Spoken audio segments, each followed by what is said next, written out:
met, I was a little bit different than the average college student because I had already had a wife and kid. So I was raising a child, so I had a job and all that type of stuff afterwards as well. So because of that, I smoked a lot of weed. I ain't gonna lie to you. One time I came to the class super fucking high, okay, and he pulled me aside and said, "Hey buddy, I like your cologne." And the conversation went from there, and the next thing I know, I'm smoking weed with my teacher. So, and let me interject, in Ohio, recreational is still illegal. Anyway, if you ever come to Ohio, we need something. So that's where I met Skip. I'm not exactly sure what I was supposed to be doing here today. But what I did, but part of the reason why I know he brought me here is I believe y'all were studying the Citizen X thing. Is that familiar to you guys or something like that? Is that what they I mentioned I mentioned that I used to call you that in this class, protect your identity, until you told me to stop doing that. I don't give a shit. Yeah, because you don't give a shit. Right. This was historically the guy I referred to as Citizen X. And to make it very clear, I don't try to hide this from anybody. I don't hide this from my dean. Okay, the fact that this guy was, in fact, my weed connection when I was a doctoral student. And we were discussing last night, I had a heart-to-heart with him about something that, remember I told you that, because the whole thing about differential enforcement, that if I'd ever been caught, what would I have done? What do I know I would have done if I'd ever been caught with all that marijuana? I would have rolled. I would have rolled on everybody. I confessed to him last night. I know myself, I would have rolled on you. Now I wouldn't. I wouldn't roll on him now, but in '97 I would have, because this is something Cole talks about, right? About one of the sources, about the two justice systems, the one that the poor people get and the one that the people that have means get. That's according to him. Whether you agree with him or not, that's what Cole contends. I would have gotten. There's no doubt in my mind that my family would have ponied up, and I would have gotten the paid-for system. I would have gotten the privilege system. There's no doubt in my mind that's what would have happened. And what would my attorneys have told me if I'd been caught with all that? I think at one point it was close to 8 ounces. I think I had half a pound at one point. It was all distribution form, so I would have been burned if they'd thrown the book at me, which never would have happened, because what would have happened is my family would have lawyered up, and I would have had someone. What would that lawyer have told me to do with him? Bury him. My lawyer has said, bury that guy. You don't owe him anything. And I think, and I wouldn't do it now, but back then I know I would have. I know myself. I know I would have been strong initially, but then I would have folded. They would have threatened me with prison and sexual assault and all these other things, and I would have folded. I know myself at that time. And so we had that confessional last night. But then you told me something in response to that, which was, it was interesting what you said. Hey man, we gotta get you some medicine. You jump around like a motherfucker. Okay, so like a what? Okay, so we talking about the conversation we had last night. Okay. So your response to my contention. What I was making him understand, I don't know how y'all deal with this stuff. What I was making him understand was part of the reason that didn't bother me is because life was already fucked. I was a convicted felon at the age of 19 for a crime I didn't commit. So riding around with a half pound of weed is nothing when you got 6 years on the shelf already. What are they gonna give me for a half pound of weed? 60 days? I didn't give a shit. I needed the money more than I was worried about, because at that time I had no other way of making money. You understand what I'm saying? So it wasn't about, I didn't give a shit if you would have rolled or not. Well, the basis of what I'm saying to you is, Cincinnati police, when they gave a shit about 8 ounces, they're not gonna send a fucking Kojak sting out for 8 ounces, bro. Like, that's not something they're gonna, they would have basically made you try to set me up, and then the moment you tried to set me up, I would have figured it out, and then that's when you would have. That's what you told me. You said you buffered yourself off against me. You never trusted me. I never trusted. Right. In essence, I ain't trusting no way. So I wasn't gonna do. Okay. But in essence, let me give them some information about the history of the thing. So I was on my way to college, and I got pulled over by Deer Park police. The Deer Park police officer pulled me over, said the front license plate on my car had fallen off. He's pulled me over for not having a plate. Sorry for interrupting. Deer Park's north of the city? Deer Park is in the northern suburb of Cincinnati, Ohio. My apologies. I had knew that the front plate had fallen off. I picked the plate up, threw it on the back seat, and kept driving, because like yourself, I was a college student and I was running late for an exam. So I didn't give a shit about that plate. It was final exam day, and like, I'm taking this exam. You understand what I'm saying? If I gotta teleport to this bitch, I'm gonna get there. So, cop pulls me over. I spin around on the seat to reach back for the license plate, and he pulls his gun on me. Tells me, don't you ever reach for anything when the officer is in your presence, or whatever the case may be. Next thing I know, he opens the door. He's trying to pull me out of the car, which y'all see I'm a big boy. So pulling me out the car took some effort, you know what I'm saying? He tried to pull me out the car, fight ensued, and let's just say he lost. Then at the end of the fight, next thing I know, there's 6 officers beating the brakes off my ass, and I wound up in jail. When everything gets ready to go to court, my lawyer quivered in his boots, because unfortunately, I had the unfortunate occurrence of beating this cop's ass in front of 58 students on a school bus.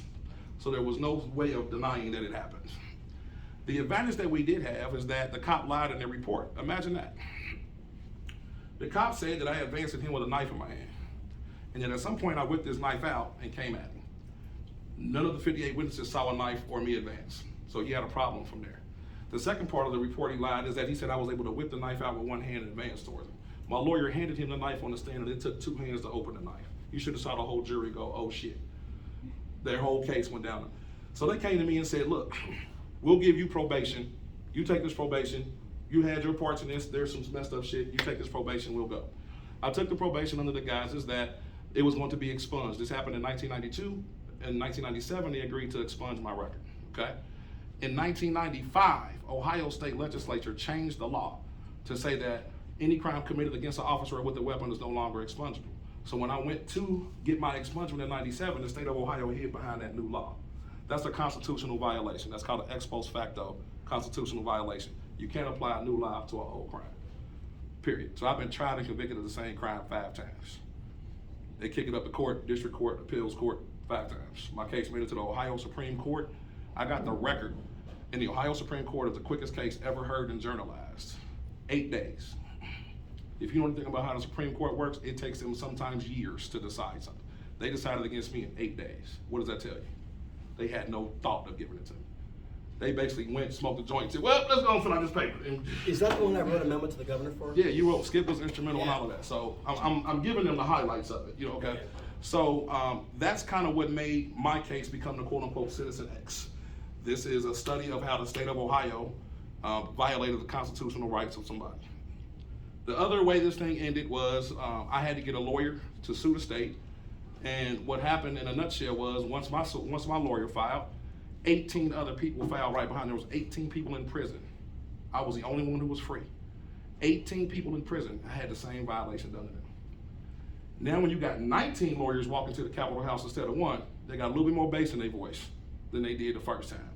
So what Ohio's governor and the legislature approached me and said, basically, here's the deal we're gonna give you. We'll seal your record, we'll seal your stuff up so you can go to law school and do what you want, but you drop the case so we don't have to worry about these other 18 people. What do y'all think I did? I wish them 18 dudes the best. I didn't know them from Adam and I moved on with my life. So that's where the quote unquote citizen, that's the highlight of it. That's a study in a constitutional violation of law that you can pull in Ohio Supreme Court right now. So that's kind of where the connection outside of me helping him get some weed in college grew, because his name is Skip to me. I'm sorry, I don't know what y'all call him. We call him Skip. Skip is, okay. So if y'all know Skip, he's a very passionate dude, but Skip is also like that little car that you pull back, and when he takes the fuck off, you don't know where he's going, okay? Skip was very instrumental. Yeah, he was very instrumental, wrote letters, made appearances, did what he could do, and that was appreciative. So with that being said, when he asked me to come share my story and come share this with y'all, this was my way of kind of paying him back for some of the things he did for me. And you're leaving tomorrow night, right? I know I've dropped you off. Yes, I leave tomorrow night. I gotta get you there by 5:30, and then when's your gig in Tampa? Is it? I basically took time out of the comedy tour to do, so I got to go back. So I'll go to Florida. I got Tampa on the 8th, Ocala on the 9th, and Davie, Florida on the 10th. And then I get to go back home.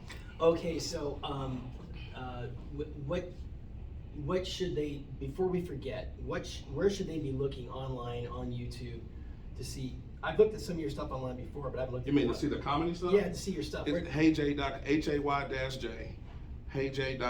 the website. Anything that you would see Hayward Thompson on YouTube or anything, any of that would be me. If y'all are interested. And if so, if y'all contact me on the website or whatever and let me know you're interested, next time I have a show in this area, I'll put y'all on the guest list. You're more than welcome to come out and all that good stuff. So I didn't know what angle Skip was kind of bringing with you guys. So let me do this. Do any of y'all have any questions about anything I've said, or just anything you wanted to know, or anything? Like, I'm a native of Bronx, New York. There's nothing you can say that's going to offend me. So if you ever had some questions you wanted to ask a black dude, it's the time to do that shit, is what I'm saying. All right, so yes, ma'am. Skip told us that you have some pretty embarrassing stories about him. Yes. Do we have to go right? Did I tell y'all about ice cream? What's the one? No, he wasn't there for the ice cream yet. No, I can tell you. I'll have to tell you this story. Did he tell y'all the story about when he became a Muslim for a day when he had the black power? We were sitting on the log. I hadn't even read Malcolm X yet. Yeah, we were sitting on a log in the backyard next to a little bonfire thing, and we had our own little bonfire going. And the next thing I know, he was like, "Man, life is so fucked up for you. I wish I could help." And the next thing you know, he took a hit of his weed and was like, "Black power, brother. Fucking black power. You're my brother, black power." And I was like, and to put this in perspective, not that it matters to me, I was married to a white chick. So I was like, "You don't like my wife now?" I probably started battling off my thing about violating pure white womanhood and stuff. Yeah, I probably did that too. Yeah, he's another one of the more embarrassing stories is when he was supposed to meet me to get something to smoke, and he was a little too white, as in he showed up early. You don't show up early to a drug deal, bro. Dude, you don't fucking do that. Dude, okay? So he on there with his camera. I'm gonna take a picture with my buddy. Did you take a picture at the drug deal? If I don't get this motherfucker. So it was. I had to protect Skip. Like Skip had the honorary hood pass. Whatever happened to that guy? Whatever happened to that guy that was the connection? Do you remember him at all? Whatever happened to him? I haven't talked to him in about 10 years. You know, I mean, I'm a whole different person now. You quicker to find me in church now than you are near a drug deal. You know, I'm a whole different. You know what I'm saying? Thank God that happened after I needed marijuana. Right. I remember you didn't have a very high opinion of him, was what you said. Like, I don't think this is the kind of guy you want to be interacting with. I mean, he was what he was. He was a drug dealer. Like, Yeah. I wasn't trying to hang out with him and you know, talk about life. You know, bought my weed. And I just remember the dressing down I got, because what happened was I'll never remember why I showed up early. I think it's because I was probably because you're I'm white. Very. Okay, But you had a little black. You know, you have black to folks, say we it like like that to in front of company. So it works out Anyway, great. Well, You ain't telling me why you looking. anyway, well, I probably had a bunch of other errands going on. It's probably what happened. It's an Aaron. Aaron. Yes, Got you. I had several competing Aaron's. duties. Got Anyway, you. I've never heard a drug deal called during the Aaron. course of my exploration, I think, and so I just said, well, I might as well show up early. What's the big deal? Well, I learned what the big deal is. You don't want to meet the guy, right? That guy does not want to meet me. He does not want to meet a white dude that works for the criminal justice. Yeah, it was a total breakdown in common sense. But in my defense, I didn't realize that your deal with him was happening right before our deal. In my defense, I didn't know that. Because Skip, I still blame Chris for but let's do this. I don't want you to paint the picture that I was Pablo Escobar in this bitch. You were. I was a kid who was making a little money selling weed because at that time I had been arrested and couldn't get a real job. So the job was like working at a call center. Well, when you got a wife and kid, call center money don't bring it in, bro. All the more reason You know why my mistake was forgivable. But I'm just saying, I don't want him to have y'all thinking it was like some traffic type shit, and I'm just running kilos of heroin out the school. I never said that. Let me tell y'all the real. What it was is, now can I go and be honest? They was too afraid to go in the hood. Him and the other little TA assistants, they was too afraid to go in the hood because they was like, man, we're too white, and we're gonna get beat up, as if black people just gonna beat you up for walking in the streets and shit, right? So anyway, I learned otherwise. So what I did was took advantage of that shit. I was able to buy this shit for a certain price and come back and sold it to them for almost double. And little did he know that where I was getting it from was less than 2 blocks from where the fuck it was. I didn't find this out. I've never scored on You this. You could have walked over there and met me. I never knew this. You know what I'm saying? He never told me this till this weekend. That his midline supplier Was 2 blocks away. Was 2 blocks from 110 East Charlton, where I lived. I never knew this till this weekend. So y'all don't That's know my the setup of 55th Cincinnati. birthday. That's my 55th birthday gift. Just to find out you were jacking me for 4 years. Well, you said you was gonna turn me into the pen. So we I made up for we're it. even, bro. I wrote you a memo to the governor. I'm sitting there, you know, we had an Irish bar. He's like, I just want to let you know I done sent your black ass to prison. I'm like, that's why you brought me to this Irish shit? Is that what you did? So, no. Another story I remember though was okay. Is anyone here a fan of the movie The Big Lebowski? I am a fan. I really like that movie. It came out back in, I'm gonna say 90s. I'm about to say, how But old are y'all? it might be a cult classic or something like Rocky Horror It's not, Picture I Show. promise. It's not. It's a cult classic for To some. you. No, there is a whole Big Lebowski convention in Vegas every And year. only motherfuckers like you go to. I've never been to it. No. You have to call me a motherfucker. Anyway, Hey. so I go and accidentally, not on purpose, absorbed some secondhand marijuana from him and got very high and passed out during The Big Lebowski. Like you had that movie on, and I passed out like right at the point. I remember the movie. They just wouldn't be old enough to remember this shit. Anyway, watch it. The Big Lebowski. Who's seen it? The Big Lebowski. Now, how many times have you seen it? Yeah, Just once. It's So not a you- movie you give you're a not shit a about watching bandwagon. twice. Is it? Like, It's definitely. I was bored. I sat through this shit once, bro. That's For what- Generation Xers, it's a cult movie. Okay, trust me, it's a cult movie. But what's stunning was you liked it so much. Like you're the guy that actually turned me on to it, and I never even knew that. I only liked it because I was a bowler at that time and I had the little bowler. Oh, did you? On a side note, did you meet Little Coop? She was another student at Cincinnati. Her dad was a pro. Cooper. Little Coop was she was a student at Did she CJ. buy weed? Nope, she never bought weed for the. You know me. Anyway. You know me. When class was over, where'd y'all find me? Gone. I had a wife and kid to go, so I didn't hang out. I wasn't at the bowling. I wasn't doing that shit. Anyway, I never bowled with you. That's what we should do next. We should go to the bowling alley. Dude, I walk on a fucking cane now. You think about going bowling? I'll bowl for you. Then bowl by you now. Well, anyway, it's a bowling movie. The Big Lebowski is a bowling movie. No, I'm an asshole. That's all. I'll never That's my forget way of emphasizing it. when you're doing some Past- dumb shit. I accidentally, not on purpose, absorbed your secondhand smoke and got high. And I passed out on his couch, and then I wake up, and he looks at me and he scolds me. He says, "Skip, you missed the essence of the movie. Like I missed the whole thing. Like because I remember you liked it. Have you ever seen it since? Would you please get on past this Lebowski story, dog? They don't give a shit about that. I'm speaking for them. You're the only, you and the dude in the back are the ones that give a shit about this. But go Dude, ahead. that's right. That's the name of the character. The dude abides. The And dude that just was. every now and then there's a student who likes that movie. Oh, okay, I had a Cuban student. Okay, this guy he was Your friend. He was a floor boss That's your for one of friend. the major casinos in He's a town. Riddler or That was his full-time job. His full-time job was a floor boss. Like, he guy made like $150,000 a year. Why he was an undergraduate, I'll never know. But he was always falling asleep in class because he's a graveyard guy. And if anyone who knows the movie The Big Lebowski, one of the gangsters hitmen is a guy he's a Chinese-American guy named Wu. And what Wu, the hitman, does to Big Lebowski is he pees on his rug. He pees on his rug. And the joke about it in the movie was, and that rug really tied the room together, which is stupid because the Big Lebowski, Jeff Lebowski, is an idiot who has his apartment's ridiculous and scummy. So Wu pees on his rug and says, "Ever thus the deadbeats, Lebowski," and walks off. Well, I had a student, a sheriff's deputy in Sparks named Wu. His last name was Wu, right? And so that was the joke we had in class. Wu peed on my rug, right? And then this guy, Danny Martinez, this Cuban guy who was a floor boss in a casino, was always sleeping in class. And I said in class, and Wu peed on my rug. And the student Wu laughs about it. And then Martinez wakes up just long enough to say this. And that rug really tied the room together. Like that was all he did. Like he remembered that one line from the movie and went right back to sleep. Anyway, that was the academic connection to the Big Lebowski story. Round of applause for how many of y'all Thank gave you, a shit Skip. about what he Oh, did. come on. Thank you. All right, got you. All right. Now, I'll speak for y'all. I got you. He can't fail me. You mentioned something last night. We talked about some of the books, for example, that you say I've not read. Like you've never read the autobiography of Malcolm X, but you did contemplate converting to Islam at one point. How many of you? Yeah, I mean that was when I was, trying to figure out where I wanted to be spiritually. I knew I just wanted to be a better person in what I was doing.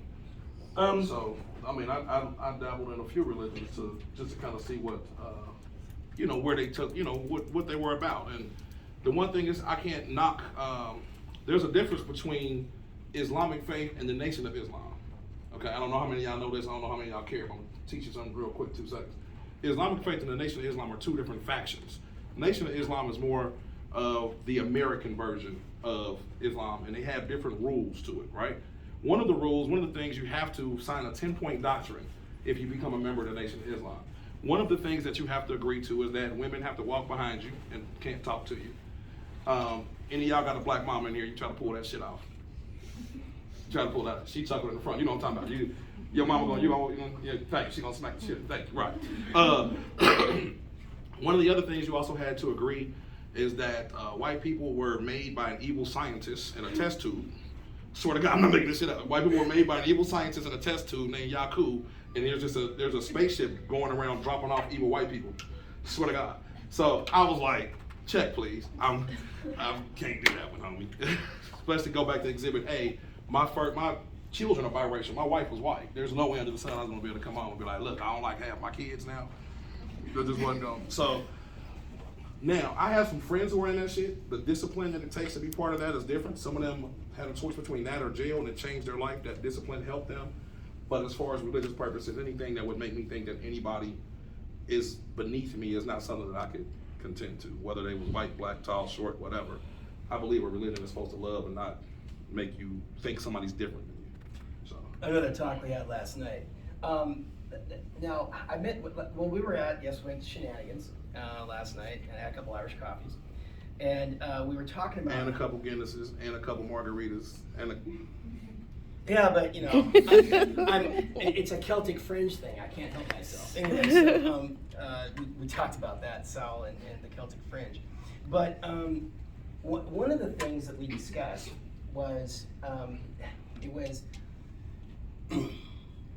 well, in the larger context of this course, as I try to sell all the students on, is, to me, one of the things that strikes me about our unique relationship is that we just came from such completely different backgrounds, right? I mean, just completely different, levels of privilege and cultural values. I mean, I really am kind of a possum head from the sticks. I mean, I really am that guy. I grew up bucking wood and, in chopping and stacking and. The house I grew up in, you look in any direction, you didn't see anything. You saw no civilization. All you saw was evergreen trees. That was just normal to us. That's how we grew up, in that part of Western Washington. And so it's definitely not just my interactions with you, but through because the year after we first met, that's when I moved to 110 East Charlton. That's when I started, having my experiences there. And I mentioned to them this thing that you told me. This is a conversation you and I had last year, the year before. It was right around pandemic time we had this conversation. That I talked about how quickly I adapted to this environment, how I felt like I was getting along with people, and people were always nice to me. I could go to the basketball court, and I could, I just felt like I never sensed hostility. And I remember you said something that you had never said before in the 20 years we'd known each other. We explained to them what it was you told me. About that. Basically, he was, y'all know Skip. Skip was basically showing that he had this excitement that he, in essence, got accepted by the brothers at the basketball court. Nobody was messing with him. He was able to walk and do something. And what I explained to him was, bro, they thought you was a cop. You walked in the room with a protection that you probably didn't realize you had. Because I'm not trying to dog him, but Skip's a goofy motherfucker. Okay, it's my dude. Okay, when you got a goofy white dude that's willing to go in the hood, it's fishy. He's probably either protected by something or dumb as shit and don't know where he at. Stop me when I'm wrong, right? So the average black guy's gonna look, he must be a cop because he's too confident, he's not worried, he's not shaking, so the mere fact that you were as confident as you was to go in the hood, half the people probably thought you was a cop, which is why they didn't fuck with you. I'm just being honest with you. And that's what he also said about I told you when I walked through Bedford-Stuyvesant, and I was the only white guy in like 6 blocks, and I said, I didn't, what did I tell you then? People looked at me and thought, this is peculiar. And then this is peculiar. You got a white dude with a backpack walking through Bed-Stuy. That don't sound like a cop at all. Again, it never dawned on me. And when I told you last night, I always wondered if let me say something real quick. Have any of y'all ever seen the movie Do the Right Thing that Spike Lee did? That neighborhood is Bed-Stuy. Yep. The neighborhood that movie was filmed. I'm a native of Bronx, New York, so that neighborhood was 3 blocks over from me. So imagine Skip. If y'all seen Do the Right Thing, walking through that neighborhood by himself with a backpack, singing Irish hymns and they thought he was a cop. I'm trying to tell you, the moment somebody would have messed with you, they assumed there was 20 cops from the jump out or something. He was almost like a bait car, just he was a bait human, pretty much. Yeah, I wonder. Yeah, I often wondered that, like living in East Clifton, I just wondered if. I always sensed that I was regarded as kind of like an amusing mascot. I think is the way I characterized it, because I was a terrible basketball player. God, I was awful. But and that would annoy people that I was bad.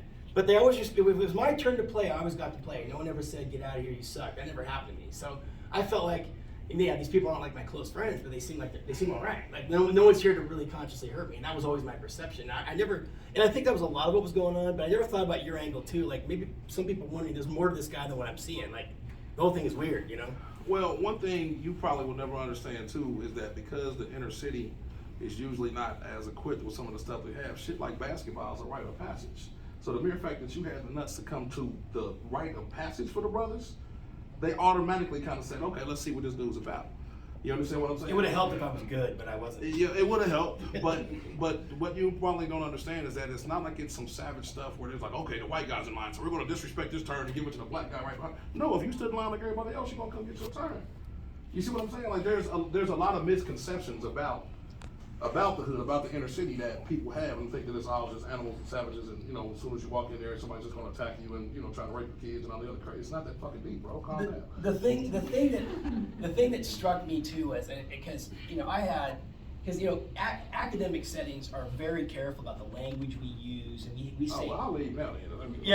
We say N-word, for example, and the person who got called the N-word more than anyone I ever observed when I was living there on 110 East Charlton was myself. I mean, I got called that all the time.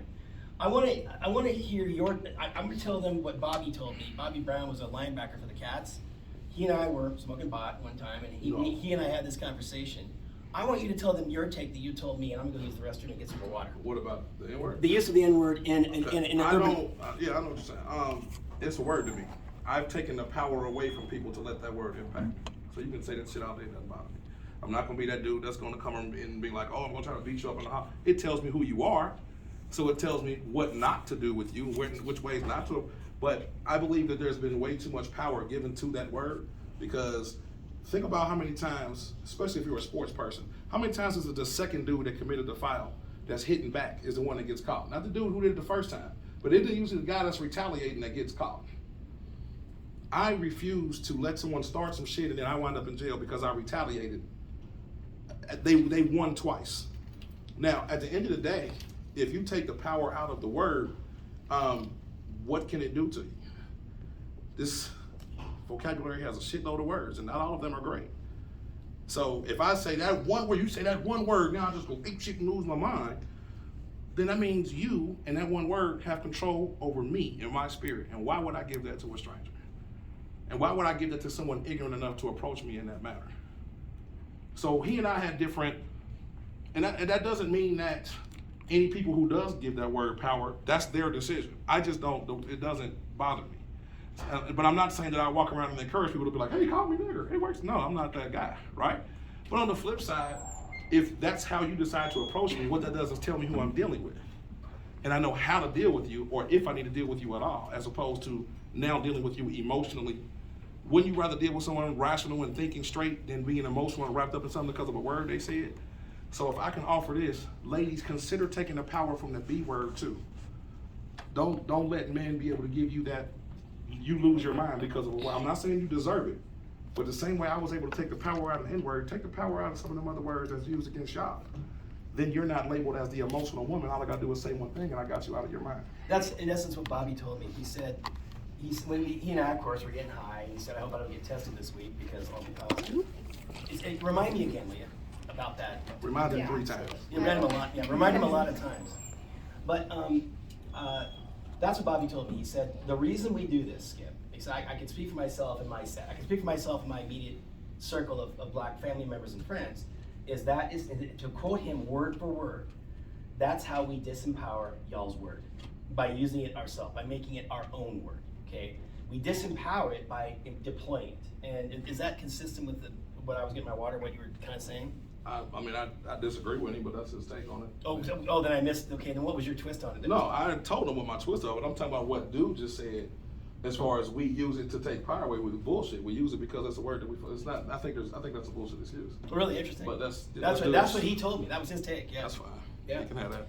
Okay, well, the course is called Struggle for Justice. Right, that's what I was gonna say. Like in a minute, we're gonna talk about the justice shit. Yeah, and you've already told your experience, with that officer who lied. The officer lied in his deposition, and that was part. Now, but you've also, as we've discussed over the years, you've also enjoyed one little piece of what could be argued was privilege. And what was that in terms of your connection with the justice system? If you want to call it privilege, I say my mom works for the feds. So there was, every time that I got in trouble, there was white dudes in suits coming in and testifying for me that I never met. I never heard of them. Is that camera recording? Yes. One of them is now the Senate Majority Whip, John Boehner. Thank you, guys. So the boner. The blessing I had is that I was totally different than my mom. My mom was a straight arrow, super Christian, church 7 days a week if she could, And my dad was military, so I was raised God, country, boorah, all that shit, right? I was the one who got out on the street, made some bad decisions, and then compounded them. So it didn't have anything to do with their raising or anything of that. I made bad decisions early on and compounded them by fucking up even more, basically. So But your mom was there for you. Yeah, so I wouldn't say that was privilege, because the drawback to that, I wouldn't use the word privilege, because privilege is not something that you normally would invoke in a time when you fucked up. Like, you have a privilege of riding down the street, the chances of you getting pulled over are much slimmer than mine, or me, or much, you see what I'm saying? But the point I'm trying to make is, when that privilege came into play, man, I was in jail for something.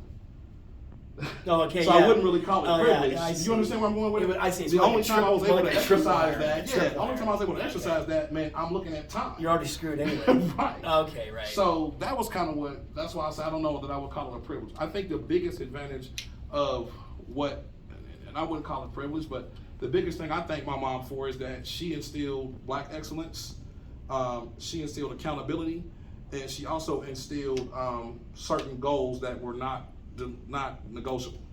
And because of that, there were some things that I was able to. I graduated high school at 16 years old. So there were some things so I was like the smart dumbass, like, you know what I'm saying? One of the things that she did back in the day before Google, y'all know there was a thing before Google called encyclopedias. I don't know how many of y'all are old enough to, okay. My mom had bought a set of encyclopedias, and one of the words I would say in my house is that, Mom, I'm bored.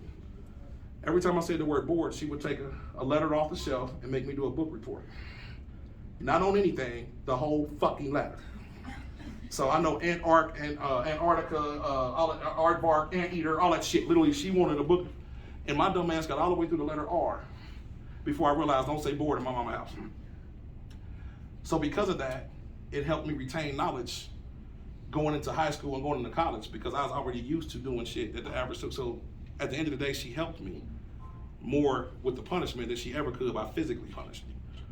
That right now is part of the reason why I'm blessed to be doing stand-up comedy. I can recall information very quickly, and it's not hard for me at all. So the accountability thing is something that, beyond any favor she pulled for me, the accountability thing is the biggest thing I thank my mother for. If you did the crime, do the time. And one of the things I try to do, again, because my own perspective was so expanded through having you as a friend, and clearly expanded my perspective on a worldview that was just completely outside mine. Like I said, I'm a hick from the sticks. You know, I mean, our biggest question was, is there enough firewood for the winter? Like, do we need 3 quarts or 4? These are the kinds of questions we'd ask where I grew up. And I dabbled in cities. Like, I'd been to downtown Seattle through it. Here's one. The first time I'd ever been in a major American city, where I just don't understand. I thought I turned that damn thing off. I can't make it anyway. The first time I'd ever been to a major American city with a large urban non-white population was in Philadelphia. You know why I was in Philadelphia at age 16? This just tells you like what I am and where I'm from. The only reason I was in Philadelphia at age 16 was because we were the representatives for Washington State at the National Chess Championship. Okay. Oh my God! I don't understand. Why? Oh, just turn this off. Oh. Anyway, I have no idea who's texting me at this. God, I thought I turned off the damn alarm. Anyway, I didn't do it right, obviously. So, hey, decaf, homie. What's that? Try decaf, homie. Maybe. Okay, well, so I mean, I had never really seen any of this kind of thing until I really was in graduate school. Now, like when I was an undergrad at the University of Washington, I knew 2 guys that both knew downtown Seattle very well. Like, one of them was Chinese American and one was African American, and both of them, they didn't know each other until they met each other in this. We were all in the super smart geek dorm together called Mercer Hall. Mercer Hall no longer exists. That's how old I am. But we were in the super smart geek dorm, and they knew all these haunts of the Chinatown. How well do you know Seattle? Is there a point to this shit? None of us know Seattle, but I'm just trying to figure out, what are you talking about? Does anybody know what he's talking about, or is it just me that's lost in the well, let me finish. Maybe. All right, got you. I'm shut up. So, yeah, do you know Seattle at all? I think I got weed out there. Yeah. Okay, well, anyway, do you know Rainier Valley? No. Okay, Rainier Valley is right next to Chinatown. So that's how these guys they're right next to each other, and that's how they knew all these haunts. But I always went there with them as my escorts, right? I never really experienced this kind of thing until I was in graduate school. And so one of the things I'm trying, so my own adventure in terms of thinking about what the struggle for justice is conditioned by my own recognition, right? That until I was in graduate school, I never really had very broad experiences about life. The things he took for granted were for me just shocking revelations. You know, that people would use the N-word constantly every single day, and that's just normal way to talk, and that vulgarity and machismo and violence are just normal things in certain neighborhoods. This was a real culture shock for me. And recognizing that deficit in my own thinking and how not broad my experiences were, I tried to make the course expansive, right? I try to bring in different perspectives on these issues of what justice is for you to balance these equations and think about, okay, who's more right? Or is Shelby Steele completely right and Lowry is completely wrong, or is there some balance in between there that I should be thinking about? That's what I'm trying to do. And that's why I brought you in here, because again, your perspectives are just so different from my own. And How we got from that to Chinatown to Seattle, I don't know, but I'm gonna go ahead. I do think there's a connect. But All right. anyway, but so that's what. Anyway, that was to set up. Again, to summarize the purpose of what I just said was my own experiences weren't very broad, but they just weren't very broad until they were very broadened by graduate school, and very broadened by Hayward. And so I was going to ask, one of the things we talked about last night was the different things he could comment on some of these sources we discussed. For example, the last one, starting in reverse order, we discussed Michelle Alexander. Remember her contention? Her contention is that, and this is where her position on the drug war is very similar to my own. I really am opposed to American current drug policy, and I'm not requiring any student to agree with me on this. I'm a real opponent of drug policy. But remember, what's her contention? What's Alexander's contention in the new Jim Crow? What's her fundamental argument about the American drug war? Summer? That it's not focusing on the right type of crime, or it's using crime to battle something else they can't just say outright. There's more to it. That's not wrong, but it's incomplete. Like there's a fundamental thing that she says the American drug war does. It's in essence functioning as something else, that it replaced something else historically. What is it? Slavery. Yeah, her argument is this. Her argument is drug policy, how low-level arrests are ways of scooping up low-level offenders who are disproportionately non-white, scooping them up, and it starts many of them down a trajectory that ends up being dysfunctional and often ends up in prison and not having a job, not being able to get a job, and so forth. She says it's the new Jim Crow. She says it's under the guise of a legally defensible thing, which is, well, these drugs are illegal. So you can't look. I mean, most people would say I'm against slavery, I'm against Jim Crow, I'm against segregation. But these folks, look, they broke the law. But what Alexander's trying to argue is we're using the justice system in essence as a new segregation device. I was going to ask you to tell me, to repeat to them your take on that perspective. About whether or not the war on drugs is segregating? Do you buy that argument? Michelle Alexander's argument is that the current American drug policy is in fact the new Jim Crow. It's performing a racial segregation function under the imprimatur or the patina or the sanction of the law. Like, well, we broke the law, right? So to what extent do you buy that argument? And to what extent is it consistent with what you've observed? My observations is that now is a little different than it was probably 15, 20 years ago. Now it's more classism, in my opinion. I see young white kids getting pulled up in the same net that you didn't see 15, 20 years ago. So I think it's a classism now. I think you have a lot of these officers and judges and stuff that look at the person and think that they're better than them because they might have more money or they might have a better education status or whatever the case may be, or because this person might have some sort of addictions or whatever the case may be. So right now, I would disagree under the context that I believe if you want to add in the element that I believe that there are some white folks or just people other than the black folks that are being affected by the quote unquote drug laws now, I would agree with that. But I think part of it is this. If I can get, and let's just look at the whole pipeline. If I can get you arrested at a young age, that keeps you from voting, it keeps you from becoming viable in the community by probably getting a job that can pay some viable taxes, right? So now I've in essence got you under a thumb early on in life, okay? If I then make the only resources available to you mostly illegal, yet I put you in a position of despotism because you're eating everything else, more than likely I'm just gonna keep compounding the same shit and you're gonna wind up being buried. Then that's when you're creating career criminals when you didn't have to, in a chapter I didn't assign, Michelle Alexander makes that exact argument. The chapter is called "The Cruel Hand," and what she's saying is, it's a reverse spoof on the helping hand. She calls it the cruel hand. She says what happens is we scoop up these young people, disproportionately young minority males. They get their first felony on something dumb like 8 ounces of marijuana because they got caught. And often they got caught because they were dumb. They weren't thinking straight at all about how to get away with this. They were easily caught. And her point is, but they're kids, right? They're 17, 18, 19 years old. They're like the kids I would see dealing right there on Charlton and Vine. I would see those guys doing that. And I didn't see like in the movie, the remake of the Charles Bronson Death Wish. The remake of Death Wish. There's this stereotype drug dealer, the ice cream man. Anyone see that movie, the remake of Death Wish? He's got the baggies and the gold chains and the gold-plated pistol. I never saw that guy. I never saw that drug dealer. I've never seen that guy. I never saw that guy. The guys I saw dealing drugs were kids, right? And Michelle Alexander is saying these kids, they get scooped up. Now they got this felony, and it all, for so many of them, the majority of them, I think, is what she said. If you follow the stats, it just spirals from that into this situation where they're separated from mainstream society by the cruel hand. It's a new form of Jim Crow, because again, the victims, what she argues are the victims of this policy are disproportionately non-white. And remember also what Michelle Alexander says about, remember, you just now said, I see a lot of these young white kids getting scooped up by the system as well, right? Yeah. What does Michelle Alexander say about that? What's her point about that? Summer? That it's just a cover, kind of. So they can't say that it's a racist. Yeah, go ahead, Tanner.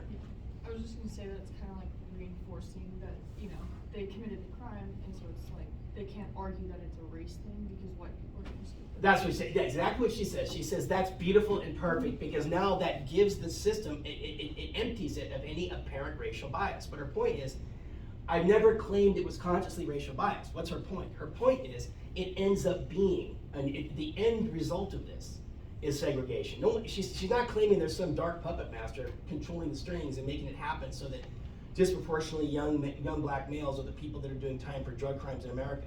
She says it's the way it works out because of this assumption that, well, after all, it's the law, and they broke it, right?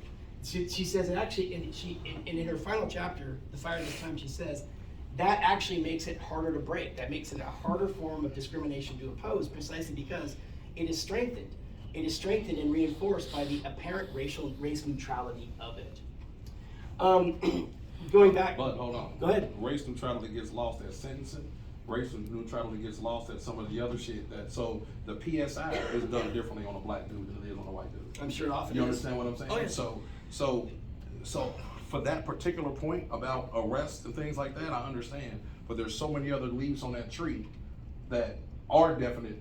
They are definitely done because that person is either Oh, black I or see what you're Latino. saying. Oh, yeah, to That clarify. affects the I end see. result. Michelle So- Alexander's not saying that the arrest decision itself isn't still biased. She's just saying to the extent that there are any whites arrested, it makes it look that way. But she'll probably be with you and say, oh God, who knows what the truth is? Like, how many white guys are living on 110 with enough weed to go upstate for 10 years and aren't getting caught? I think she would say yeah. Right. But she said that the fact that, setting aside how neutral those decisions are, the fact that there's any white people in the system gives it credibility.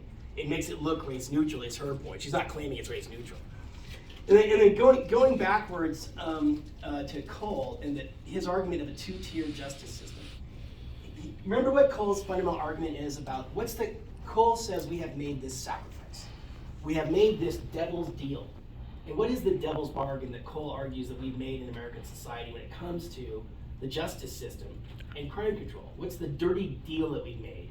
And what do we think we're getting for it? What's the deal with the devil that we've made? According to Cole, the Faustian bargain. We chintz on criminal defense. We chintz on due process. Because what do we think, according to him, what's motivating this? Why do we not invest? Turns out Nevada, on a side note, actually invests a lot in public attorneys and defense attorneys, but most states don't. And he says the reason why we expedite the justice system, the reason why we compromise people's civil rights, the reason why we compromise their First and Fourth, and I should say their Fourth, Fifth, and Sixth, and Eighth Amendment rights, is because we think we're getting something in return by chintzing on those things. What does he say we think we're getting? by chintzing on civil rights. Yes, Tanner? Isn't it crowd control? Yeah, we think we're getting an expedited system. We think we're getting an expedited, swift system that cracks down and is solving crime. But what does Cole say is the reality about that? We chintz on civil rights in the justice system, and in reality, then what happens? What's the dysfunction according to Caesar? Did you raise your hand? Okay. What does Cole say is the actual reality about that? We chintz on civil rights, and then we think we're getting crime control, but what's the truth?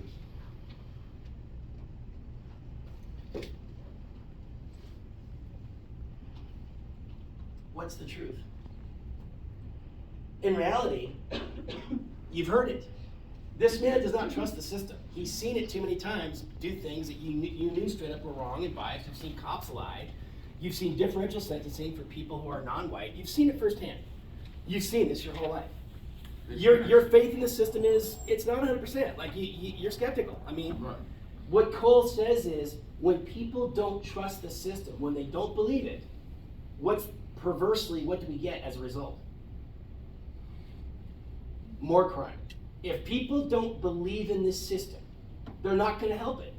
They're not going to obey it. I gave you my own example. Look, I'm very open about the fact that I flagrantly violated state and federal law by smoking and using marijuana when I was a grad student because I had exactly how much confidence, belief, and faith in and agreement with the laws about that. Zero. I never agreed with marijuana laws even before I was a user.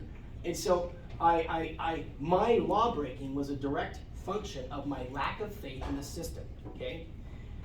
Cole says, so when we chintz on the system, when we chintz on protocols, when we chintz on civil rights, people don't feel they're treated fairly. How much of a vested interest do people who don't feel they're treated fairly have in obeying the laws of the land? They're not. Have you seen this example? Let me put this up here. I just decided to go to CNN because they're covering this. I take care. She's the Tampa police chief. Have you heard this story yet? What did she do? Let me switch This is sick. I mean, now, first of all, how bad was her crime in the grand scheme of things? Oh, minor. She's hitting the sauce, and she's illegally driving a golf cart on a road. You're not supposed to do that. Now, do people golf in Florida? Yes. Is she the first person that ever broke the no golf carts on the road rule in Florida? I'm sure she's not. Is she some psychopathic serial killer? No, she's not. This is probably the worst thing she's ever done in her life. She is, after all, the police chief. But what did she do that was so terrible? And this is why she resigned this morning. The mayor called her. The mayor said, I need you to resign. And she said, I agree, I will. I resign.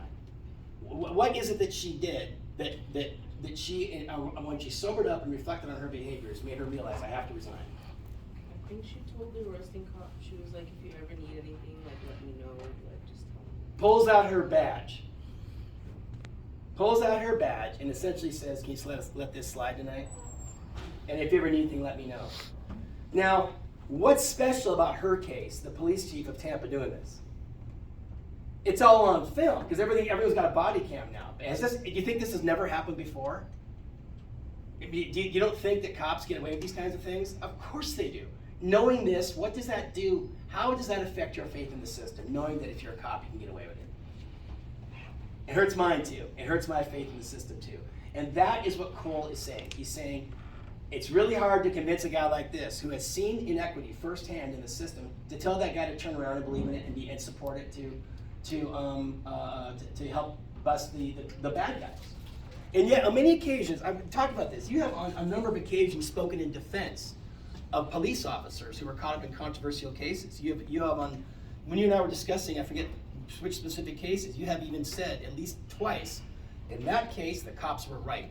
And so it seems to me, and you tell me where this is wrong, that your perception of the system is a mixed bag. Like you can support some things and you also have issues with others. Would that be Well, fair? at the end of the day, I support fairness. A black person shouldn't be allowed to get away with the crime because they was black. A white person shouldn't be allowed to get away with the crime because they was white. If there's a fairness, if he caught me doing the same crime that you got caught doing, we should get the same time, same prisons, the same shit. So as long as it's distributed, as long as the justice is done fairly, I don't give a fuck if the cop is black, white, Mexican, Latino. I don't give a shit. At the end of the day, as long as you're being fair to me, the color of the person locking me up doesn't matter if they're locking me up for something that I did. You understand what I'm saying? But if I didn't do it, and now suddenly, the example I gave you, I had me and a friend of mine named Tony. We got caught riding mopeds in the backyard by Mount Healthy Police in Ohio. And because I know we don't have a lot of time, the way the police ended this was they took Tony home. They took me to jail. Same crime, same night. We got caught together. Tony got to go home to his parents. I had to get picked up from the station. I went home that night with a record that Tony did. Same time, same. And that was my homie. We was on a baseball team together. That was my dude. So the beef I had was we either both should have been allowed to go home or we both should have been in this station. Yeah. You see where I'm going with it? That's what I care more about. So when you're talking about in defense of officers or whatever, if I see something that I think was unfair, I don't care that they had a badge on. If it was unfair to them, it was unfair to them. There have been some of these police cases where somebody got shot, and I said to you before, I would have shot that some bitch too. Mm-hmm. If you give me the impression that I'm not going to go home and see my kids tonight, you got a problem. I don't care what my job title is. If you came to me right now, neither one of us are a cop. If somebody gave me the impression they were going to take my life and I couldn't see my kids tonight, I'm coming at them full tilt. I'll worry about, I don't know if y'all heard the whole phrase, I'll be judged by 12 before I'm carried by 6. So, but on the flip side of that, and I want to tell them, here's one prerequisite I feel like every cop should ever have. Oh yeah. Every cop should have had to have been in a fucking bar fight at some point in their life. Every cop should have had himself punched in the face or something. Here's why I say that. Because you got a lot of these dudes that's never had an altercation in their life. And the moment it's time to square up, they pulling guns and shooting somebody rather than taking an ass whooping, or rather than just calling the radio and fighting the dude. More than likely, it's a pride thing or it's a fear. So that's why my thing is the same way when you go through the police academy, which in Ohio, barbers, people who cut hair, have more training than the police. More training hours going to cutting your hair than an Ohio police academy. Look that up if you think I'm full of shit. Okay? So the point I'm trying to make is, if you got a situation where I'm going into this with a skin tone that makes you think that I'm automatically going to act differently no matter when you approach me, that person's going to have a stimulus already built into them that ignites fear, and their fear is going to be to pull a gun on me rather than they could have just pulled that stick, they could have just called a homie, they could have tased my ass. But instead, somehow, lethal force is always used on people that look like me. And I wanted to bring up another. I have not really followed this. I think this is vaguely segued in. Another source that I've had them read is Walker Spawn alone on the death penalty. I grew up very conservative, very pro death penalty. I believe even after I decided I faced the facts that it's probably not much of a deterrent. I stuck with it because when I remained pro death penalty, my logic was there are some cases that are just so bad. Someone's just gonna have to die. Right? It's just so awful what they did. But then I started studying the issue that I exposed you to with Walker Spawn alone, which is that even after the Gregg decision, which was supposed to structure the death penalty to remove the role of bias, the evidence is overwhelming. The evidence, I've looked at these models myself. I could run them myself if I had the raw data.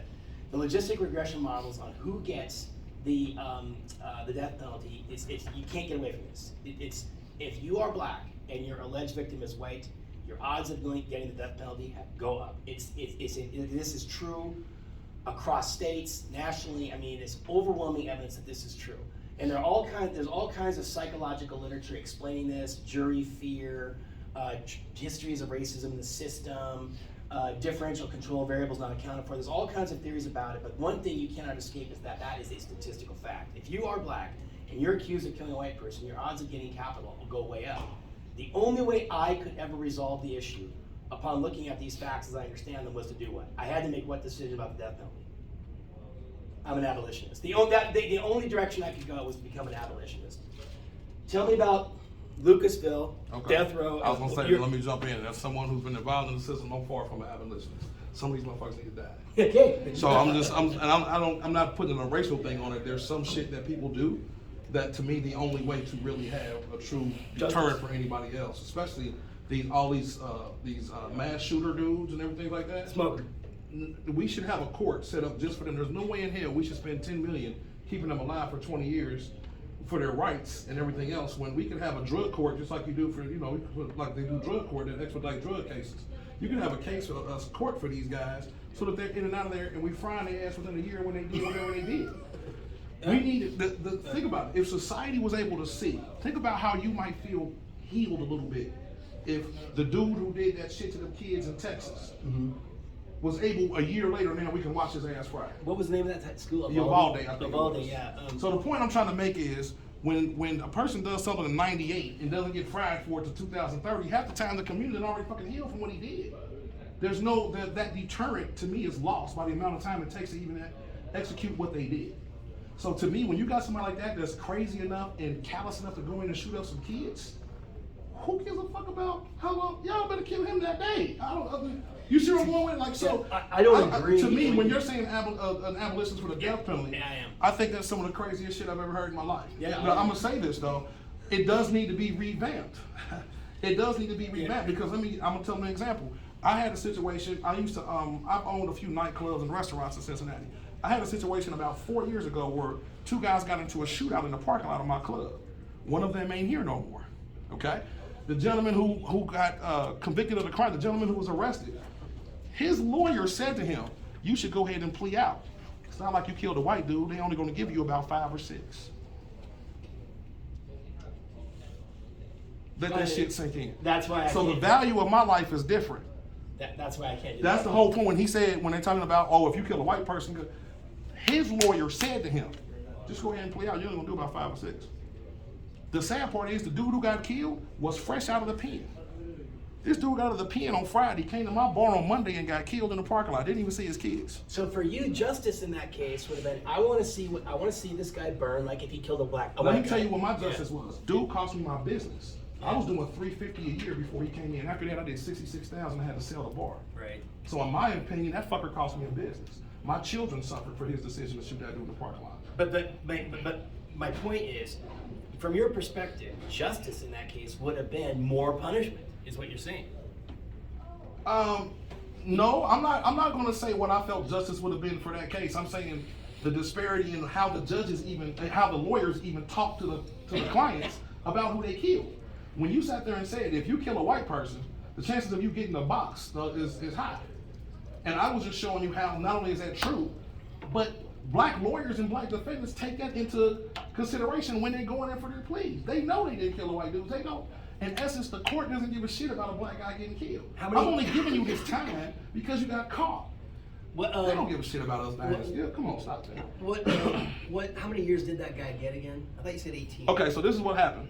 He got no bail. He had to sit down for 2 years before he went to trial. When he went to trial, they offered him 8 years, which means he would have had to do 5 more. He could have came home. He said, "No, I'm not guilty. I'm going to the box. I'm going to fight." Although we had me as a witness, an officer as a witness, 4 videos. We had 3 forms of DNA on the gun, but he swear he didn't do it. Oh, and we had 4 officers from Green Hills with body cams showing him toss the gun out of the car as he approached. So, anyway, more than enough evidence. He said, "No, I want to go to the box." He went to the box. We had to go 3 trials for this guy. The first trial was a hung jury.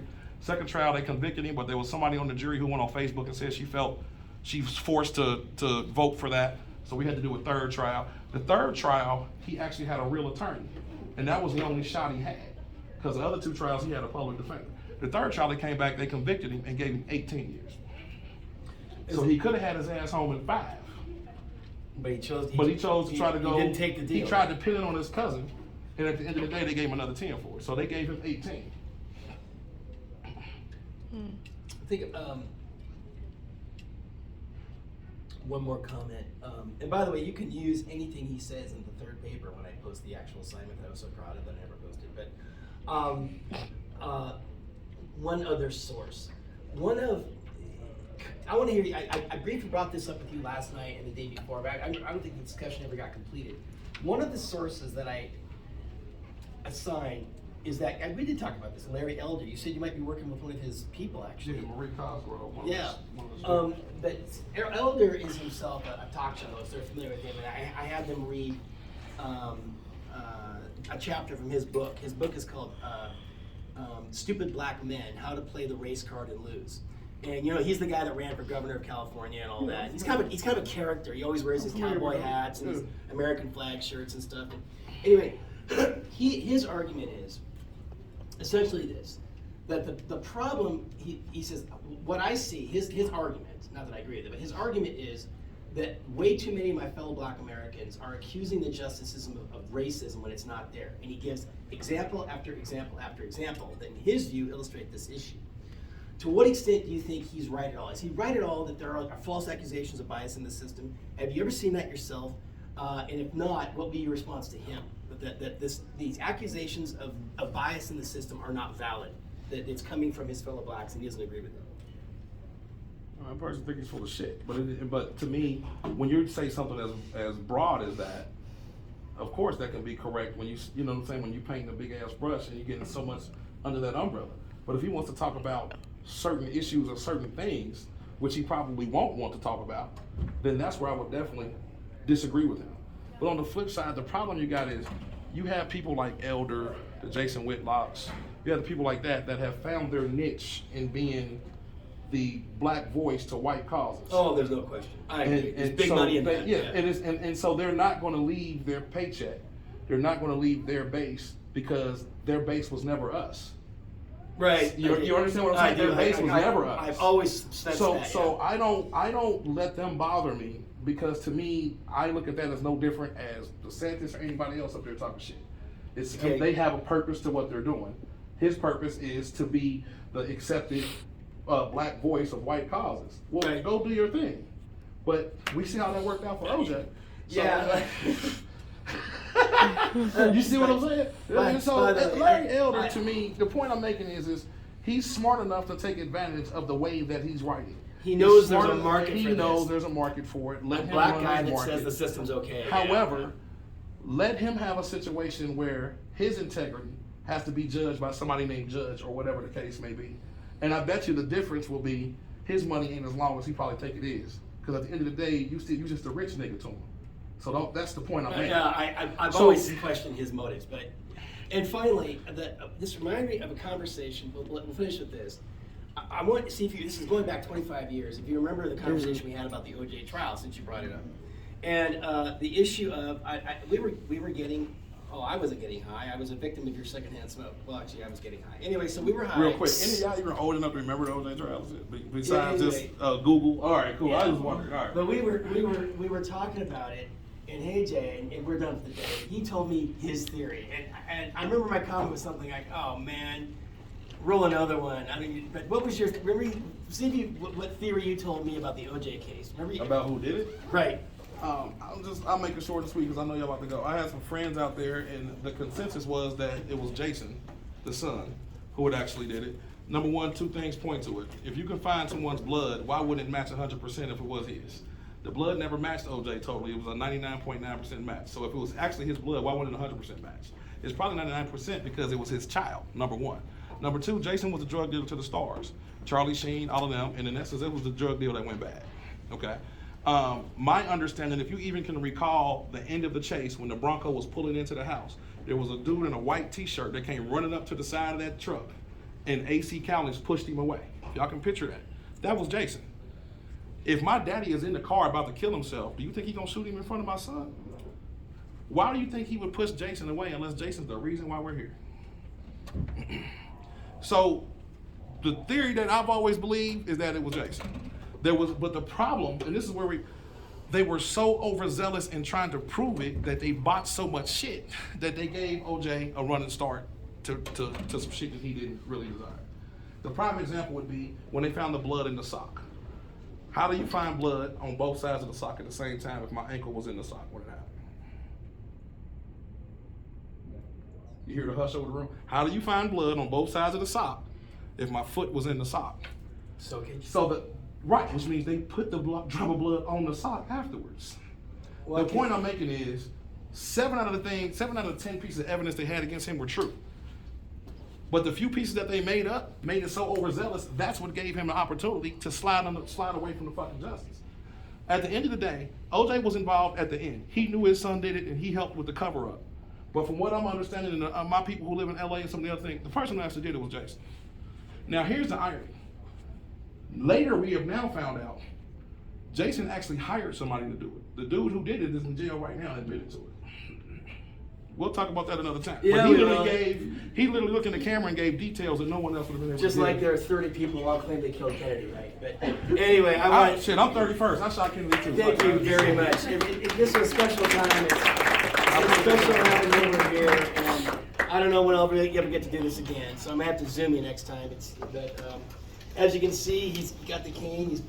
He really worked hard to get here for you folks. So try to make a point of collecting some of the wit and wisdom he provided. If you can find a place for it in your papers, that'd be great. If not, not required. But this is a special time. It's special to have him here. Let me say this real quick. I gave my website as heyjay.com, or if y'all want phone numbers or whatever, I would like this not be the last time that we talk.